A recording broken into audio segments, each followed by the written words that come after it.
அட்டகாசமான சுவையில் கீரை குழம்பு ரெசிபி தாங்க நம்ம இன்றைக்கி பார்க்க போகிறோம். எப்பயும் போல் குழம்பு செய்யாமல் இது போல் நீங்கள் கொஞ்சம் வித்தியாசமாக செஞ்சு பாருங்களேன். வீட்டில் எல்லோரும் ரொம்ப விரும்பி சாப்பிடுவாங்க. சுவையும் ரொம்பவே டிஃப்ரெண்ட்டாக இருக்குங்க. வீட்டில் அடிக்கடி இதே போல் செய்ய சொல்லி கேட்பாங்க. எப்படி செய்யுதுன்னு பார்க்கலாம்.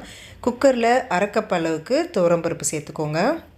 ஒரு கட்டு கீரைக்கு அரை கப் அளவுக்கு பருப்பு சரியாக இருக்கும். இது கூட ஒரு 2 டீஸ்பூன் அளவுக்கு பாசிப்பருப்பு சேர்த்துட்டு 2 தடவை இதை நல்லா வாஷ் பண்ணி எடுத்துக்கோங்க. இப்போ இதில் ஒரு 15 பல் பூண்டு சேர்த்துக்கோங்க. பூண்டு எந்த அளவுக்கு அதிகமாக சேர்க்குறீங்களோ குழம்பு ருசியாக இருக்கும். அரை ஸ்பூன் மஞ்சள் தூள் சேர்த்துட்டு தண்ணி சேர்த்துக்கோங்க. பருப்பு நல்லா மூழ்கி வர அளவுக்கு தண்ணி சேர்த்துட்டு குக்கர் மூடி வச்சுடுங்க. 3லேருந்து 4 விசில் வரட்டும். பருப்பு நல்லா குழஞ்சி வெந்து வரணும். இப்போ ஒரு பேன் வச்சுக்கோங்க. இதில் ஒரு ஸ்பூன் அளவுக்கு எண்ணெய் சேர்த்துக்கோங்க.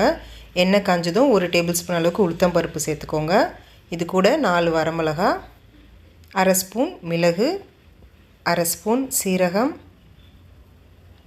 அடுத்ததாக கொஞ்சமாக தேங்காய் சேர்த்துக்கோங்க. ரொம்ப அதிகமாக சேர்த்துட வேண்டாம். ஒரு 3 ஸ்பூன் அளவுக்கு தேங்காய் சேர்த்துக்கோங்க. இப்போ மிதமான தீயில் ஒரு 3 நிமிஷத்துக்கு இது நல்லா வறுத்து விட்டுக்கோங்க. உளுத்தம்பருப்பு லேசாக நிறம் மாறி வர வரைக்கும் வறுத்து எடுத்துக்கோங்க. இப்போ இது நல்லா ஆற வச்சுட்டு மிக்ஸர் ஜாருக்கு மாற்றிக்கோங்க. இதில் தண்ணி சேர்த்து நல்லா ஃபைன் பேஸ்ட்டாக இது போல் அரைச்சி எடுத்து வச்சுக்கோங்க. நான் 1 கட்டு அளவுக்கு மணத்தக்காளி கீரை எடுத்திருக்கேங்க. நான் இதை பொடியாக நறுக்காமல் அப்படியே தான் சேர்த்துக்கிறேன். உங்களுக்கு தேவைன்னா நீங்கள் பொடியாக நறுக்கிட்டுக்கும் சேர்த்துக்கலாம். நீங்கள் எந்த கீரையில் வேணாலும் இந்த குழம்பு செஞ்சு பார்க்கலாங்க. டேஸ்ட் ரொம்பவே நல்லாயிருக்கும். சிறுகீரை, அரைக்கீரை, தண்டுக்கீரைன்னு எந்த கீரை வேணாலும் யூஸ் பண்ணிக்கலாம். இப்போ பருப்பை லேசாக இது போல் கடைஞ்சி விட்டுக்கோங்க. இப்போ தனியாக இருக்கட்டும். இப்போ தாளிப்பு கொடுத்துக்கலாம். கடாயில் 2 டீஸ்பூன் அளவுக்கு எண்ணெய் சேர்த்துக்கோங்க. எண்ணெய் காஞ்சதும் அரை டீஸ்பூன் கடுகு, அரை டீஸ்பூன் சீரகம், அரை டீஸ்பூன் உளுத்தம் பருப்பு, 2 வரமிளகாய் இது போல் கிள்ளிட்டு சேர்த்துக்கோங்க.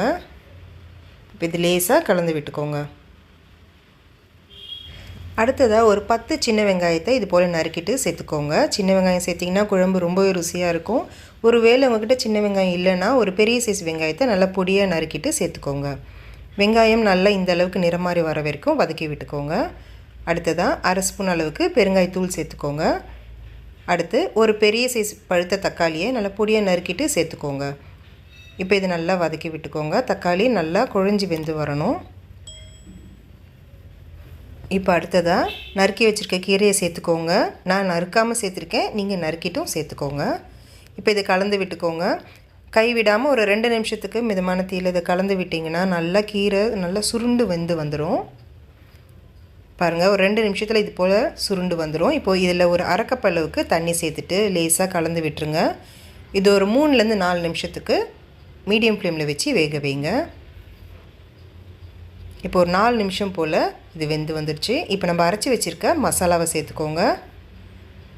இது கூடவே கடைஞ்சி வச்சுருக்க பருப்பையும் சேர்த்துக்கோங்க. இப்போ நல்லா கலந்து விட்டுருங்க.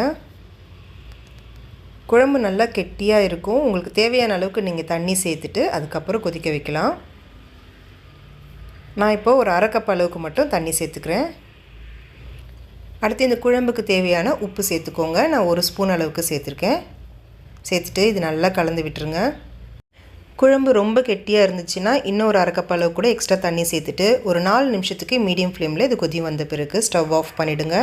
சூப்பரான குழம்பு ரெசிபி இதுங்க, மிஸ் பண்ணிடாதீங்க. அவ்வளோ ருசியாக இருக்கும். வீட்டில் எல்லாம் ரொம்ப விரும்பி சாப்பிடுவாங்க. நீங்களும் இந்த ரெசிபி ட்ரை பண்ணி பார்த்துட்டு எப்படி இருந்துச்சுன்னு கமெண்ட் செக்ஷனில் சொல்லுங்கள். இந்த வீடியோ உங்களுக்கு ரொம்ப பிடிச்சிருந்துச்சின்னா லைக் பண்ணிவிட்டு உங்கள் ஃப்ரெண்ட்ஸ் ஃபேமிலி எல்லாருக்கும் இந்த வீடியோவை ஷேர் பண்ணுங்கள். அப்படியே மறக்காமல் அம்மாடி கிச்சனுக்கு சப்ஸ்கிரைப் பண்ணிக்கோங்க. Thank you friends.